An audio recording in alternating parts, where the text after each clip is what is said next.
প্রায় 17,000 দ্বীপের দেশ ইন্দোনেশিয়া। বিশাল এই ভৌগোলিক বৈচিত্র্যের মতোই দেশটির ইফতার রীতিও বর্ণিল। জাকার্তার ব্যস্ত রাস্তা থেকে শুরু করে বালির শান্ত গ্রাম, সবখানে রমজান আসে এক অন্যরকম উৎসবের আমেজ নিয়ে। ইন্দোনেশিয়ার ইফতার সংস্কৃতির সবচেয়ে মজার অংশ হলো নগাবুবুরিত। আসরের নামাজের পর থেকে মাগরিব পর্যন্ত সময়টাকে তারা এ নামেই ডাকে। এই সময়ে মানুষ রাস্তায় বেরিয়ে পড়ে, কেউ কেনাকাটা করে, কেউ আড্ডা দেয়, আবার কেউ বা ইফতারের বাজার ঘুরে দেখে সময় কাটায়। এই দীর্ঘ প্রতীক্ষায় যেন ইফতারের আনন্দকে বহু গুণ বাড়িয়ে দেয়।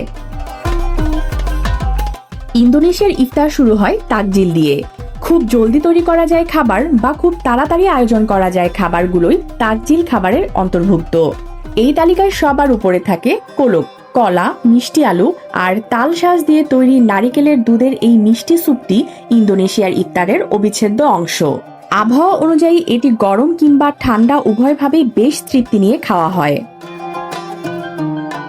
তৃষ্ণা মেটাতে তাদের বিশেষ পছন্দ রাজকীয় শরবত এস ক্যাম্পুর। বরফ কুচি, রঙিন জেলি, তাজা ফল আর কনডেক্স মিল্কের এক চমৎকার মিশ্রণ এটি।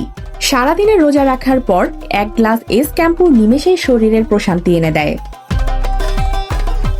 বিকেলের সূর্য হেলে পড়তেই ইন্দোনেশিয়ার প্রতিটি মোড়ে বসে অস্থায়ী খাবারের বাজার। এই বাজারের বিশেষ আকর্ষণ হলো সুমাত্রা দ্বীপের ঐতিহ্যবাহী খাবার পেম্পেক। মাছের কিমা দিয়ে তৈরি এই কেক টক মিষ্টি সসের সাথে পরিবেশন করা হয়, যা স্বাদে একদমই ভিন্ন।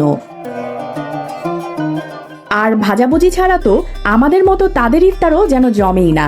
তারা একে বলে গোরেঙ্গান।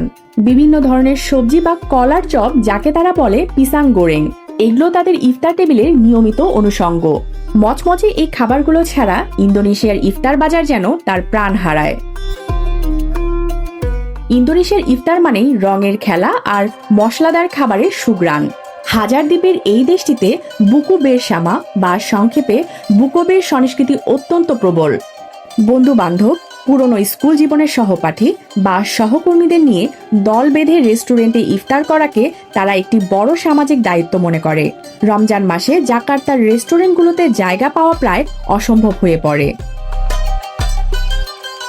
হাজার দ্বীপের এই দেশটিতে ইফতার কেবল ধর্মীয় রীতি নয়, বরং এটি তাদের হাজার বছরের ঐতিহ্য আর আধুনিকতার এক বর্ণিল উৎসব।